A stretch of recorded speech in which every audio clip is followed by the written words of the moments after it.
अब इलेक्शन बहुत करीब है। यहाँ पर कब है? 17 तारीख के दिन आपको अपना मत चलाना है और गए बार आपने कांग्रेस को वोट देकर कांग्रेस पार्टी को जिताया और भूपेश बघेल को चीफ मिनिस्टर बनाया। मैं ये चाहूंगा फिर से आप कांग्रेस पार्टी को अधिकार में लाएंगे और जो कांग्रेस पार्टी के कार्यक्रम हैं वो पूरे उसका फायदा आपको मिलेगा।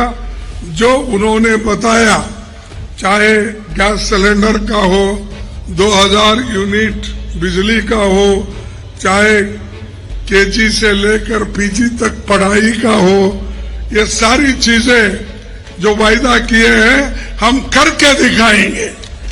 हम जो मोदी के जैसा कह के बोल के भागने वाले नहीं हैं और झूठ बोलने वाले नहीं हैं या जुमलेबाजी करने वाले नहीं हैं। मोदी जी ने क्या कहा आपको इलेक्शन से पहले? एक एक को बाहर से काला धन लाकर हर एक के जेब में 15-15 लाख डालेंगे। कहा या नहीं कहा? और दूसरी बात क्या कहा उन्होंने ये कहा कि 2 करोड़ नौकरियां हमारे देश के नौजवानों को दूंगा। दिए 2 करोड़ नौकरियां। आज तक 18 करोड़ नौकरियां देना था, वो दिए नहीं, तो वो भी झूठ निकले। तो ये झूठ बोलने वाले लोग हैं। किसानों की आमदनी मैं डबल करूंगा, उन्होंने कसम खा खा कर ये कहा, वायदे किए, लेकिन ना किसान को दिए, ना युवक को दिए, ना उन्होंने अपना वायदा गरीबों के लिए किया, जो किया था वो निभाया नहीं। लेकिन बोले जैसा चाले, जो बोलता है वैसा जो करता भी है, वो है कांग्रेस पार्टी और भूपेश बघेल की सरकार। तो इसलिए मैं आपसे यही प्रार्थना करूंगा कि जो लोग आपको भरोसा दिलाते हैं, वो जो अमल में भी लाते हैं, आपको उनको ही वोट देना चाहिए। हमारे नेता राहुल गांधी जी देश को एक करने के लिए कन्याकुमारी से लेकर कश्मीर तक पैदल चले। भारत जोड़ो यात्रा किसी ने किया है? किसी को देखा है? आज भी राहुल गांधी गरीबों से मिलते हैं, माताओं से मिलते हैं, बच्चों से मिलते हैं, विद्यार्थियों से मिलते हैं, कारागरों से मिलते हैं, जो काम करने वाले लोग हैं उनसे मिलते हैं, बातचीत करते हैं। आप कभी मोदी को बात करने का देखा नजदीक से? या कहीं मोदी जी किसी को हाथ मिलाते वक्त देखा है आपने? नहीं देखा। वो सिर्फ उसको फोटो देखते हैं आप, दूरदर्शन, दूर से दर्शन देते हैं, नजदीक किसी के हाथ में नहीं आते। तो ये गरीबों के प्रति उनका ये भाव है कि वो हमेशा दूर रहना चाहते हैं, लेकिन गरीबों की बात करके वोट बटोरना चाहते हैं। अगर आप गरीबों की बात करके एक तरफ वोट लेते हैं तो दूसरी तरफ आप झूठ क्यों बोलते हैं? काम करके दिखाइए। ये हमारे देश इधर जल रहा है, मणिपुर में क्या हो रहा है? मणिपुर जल रहा है, लेकिन आज तक एक दिन भी मोदी जी मणिपुर नहीं गए वहां के लोगों को समाधान करने के लिए, महिलाओं से मिलने के लिए, वहां के बच्चों को मिलने के लिए। घर जल गए, संपत्ति वहां लूटी गई, महिलाओं का रेप हुआ। उस वक्त मोदी जी को वो याद नहीं आता। अभी गांव-गांव फिरते हैं वोटों के लिए, आपके पास भी आएंगे लेकिन मणिपुर नहीं जाएंगे किसी का दुख पूछने के लिए, दर्द पूछने के लिए।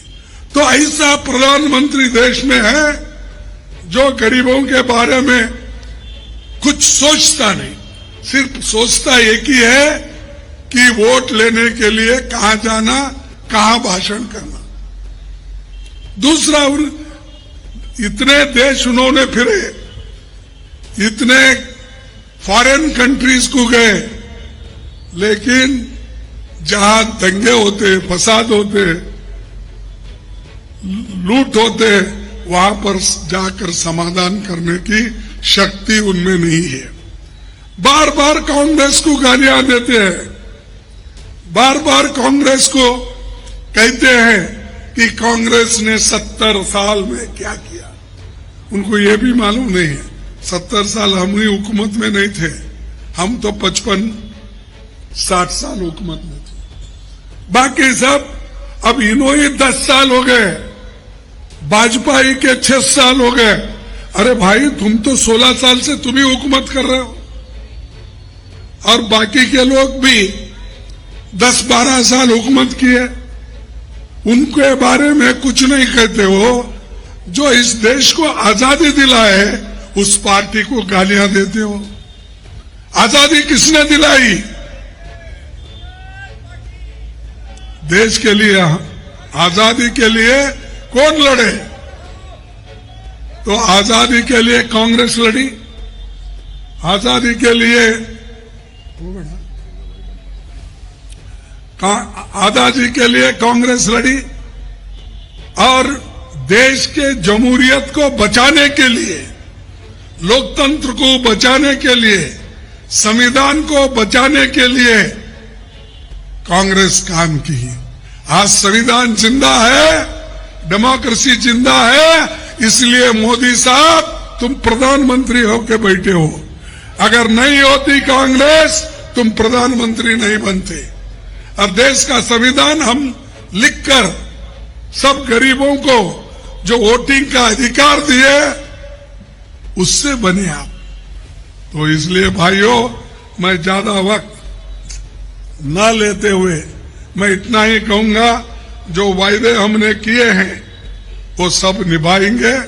और ये तो ऐसे है, बाप कमाया बेटा घुमाया बोले जैसा, हम एयरपोर्ट बनाए, बेच के खा रहे। हमने बहुत से बड़े बड़े कारखाने किए, आदानी को, अंबानी को, वो कोई बड़े बड़े अमीर लोग हैं, उनको बेच रहे। कमाना हमारे और आप लोगों ने जो बहुत मेहनत करके ये देश को खड़ा किया था, पब्लिक सेक्टर बनाया था, इस पब्लिक सेक्टर को उन्होंने उद्योगपतियों को एक एक करके बेच रहे। जो आदमी संपत्ति बेचता देश का, वो आदमी बहुत दिन देश के भलाई के लिए नहीं सोचता। इसलिए भाइयों, मैं यही कहूंगा, आप सभी लोग आगे आने वाले इलेक्शन में कांग्रेस पार्टी को, हाथ के चिन्ह को वोट देंगे ना? हाथ उठाइए, देंगे।